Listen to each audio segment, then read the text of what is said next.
이슬람은 무한한 정치 사상적 자유와 종교적 자유를 누려야 하지만 이슬람권에서는 다른 어떤 종교도 사상도 특히 이슬람 신정 체제가 아닌 어떤 종류의 정치 사상도 완전히 초장에 박멸해야 될 대상으로 취급한다는 겁니다. 쉽게 말해서 내로남불이죠. 그런 종교라고 또 정치 이데올로기라고 보시면 될 겁니다. 57페이지에 이제 아동 인권에 대해서 잠깐 보겠습니다. 또 이슬람 형법 체계에 대해서 잠깐 말씀을 드려야 되는데요. 세계인권선언 5조에서는 어느 누구도 고문 또는 잔혹하거나 비인도적이거나 굴욕적인 처우 또는 형벌을 받지 않는다라고 되어 있습니다. 하지만 이슬람 형벌에는 세 가지 범주가 있는데요. 꾸란 하디스에 따르는 후두드, 그리고 피해자와 똑같은 형벌을 주는 키사스, 그리고 일반적인 범죄에 대해서 징역 벌금을 내리는 타지리, 이런 것들이 있는데요.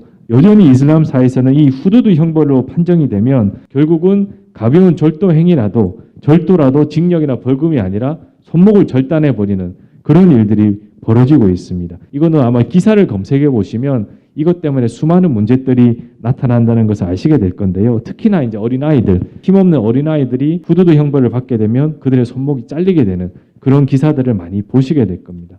그리고 또 아동 인권에 있어서 문제가 되는 게 조혼 문제입니다.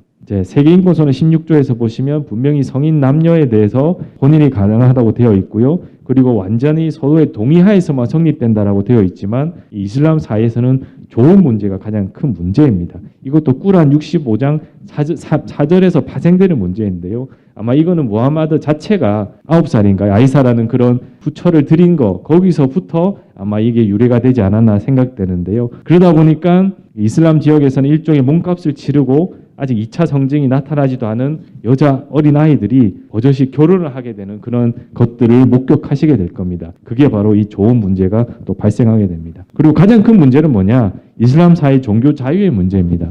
처음 말씀드린 것처럼 이슬람은 정치 이데올로기고 신정 일치 국가입니다. 그러다 보니까 이슬람 국가에서는 다른 종교에 대해서는 철저하게 배타적으로 바뀌게 되고 감히 그 나라에서 포교 활동을 한다 이런 것들은 목숨을 내어놓고 해야 되는 그런 일들입니다. 그렇기 때문에 이러한 폐쇄적인 이슬람 국가에서는 다른 종교의 존재 자체를 인정하지 않습니다.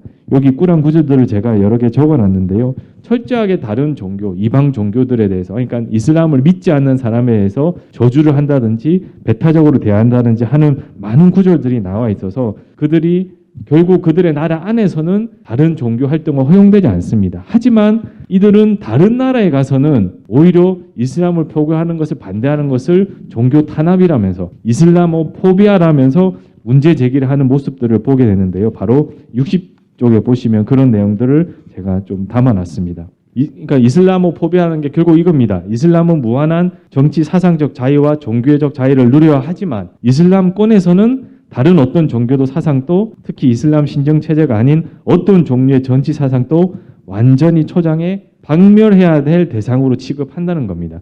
쉽게 말해서 내로남불이죠. 그런 종교라고 또 정치 이데올로기라고 보시면 될 겁니다. 이러한 갈등들이 대한민국에서 곳곳에서도 발생하고 있고요. 지금 아시는 분은 아시겠지만 대연동에 모스크를 건립하는 모습들을 보게 됩니다.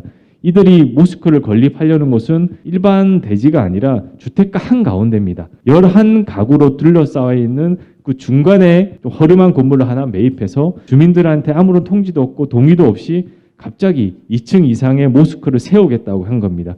그러다 보니까 그게 밝혀져서 주민들이 반대를 하고 지금 한참 동안 싸우고 있는데요. 그들의 주장은 그겁니다. 왜 나의 문화 다양성, 종교의 자유를 이렇게 침해하느냐. 하지만 여러분 지금 대한민국 어느 종교도 주택가 한가운데 교회나 성당이나 불당이나 이런 거 짓는 곳이 없습니다. 난리 납니다. 왜? 그들은 그 주민들조차도 선교의 대상으로 보기 때문에 함부로 이렇게 교회를 이제는 더 이상 짓지를 않거든요. 하지만 이슬람은 그런 거 아랑곳하지 않습니다. 주민들이 아무리 반대를 해도 지금 법적으로 조치를 취하면서까지 진행을 하고 있고요. 그걸 방해하려는 주민들을 업무 방해죄로 형사고소하고 방해금지 가처분 소송을 하고 지금 그러면서 지금 싸움이 계속 벌어지고 있습니다. 즉 그들의 생각에는 그들은 그 사람들을 포교할 생각도 없고 우리는 우리의 바운더리를 만들겠다. 우리의 공동체 속에 모스크가 필요하기 때문에 여기에 짓겠다. 그 이유밖에 없습니다. 그렇게 해서 그들과 협상해 보면 결론은 뭐냐? 싫으면 당신들이 떠나라입니다. 주민들이 떠나라는 겁니다. 팔고 떠나라는 겁니다. 그렇게 하나하나 자기의 공동체를 통해서 그 지역을 개토화시키고 하나하나 장악해 나가려는 게 바로 이 무슬림의 속성이라고 보면 될 것 같습니다. 이제 마지막 말씀을 드리고 싶은데요.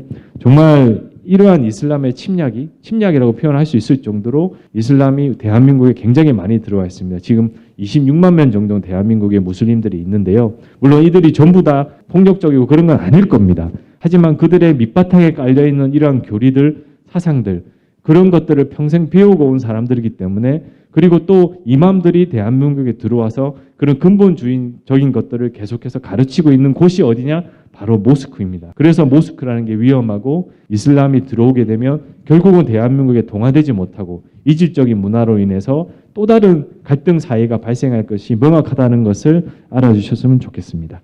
이상으로 마치도록 하겠습니다.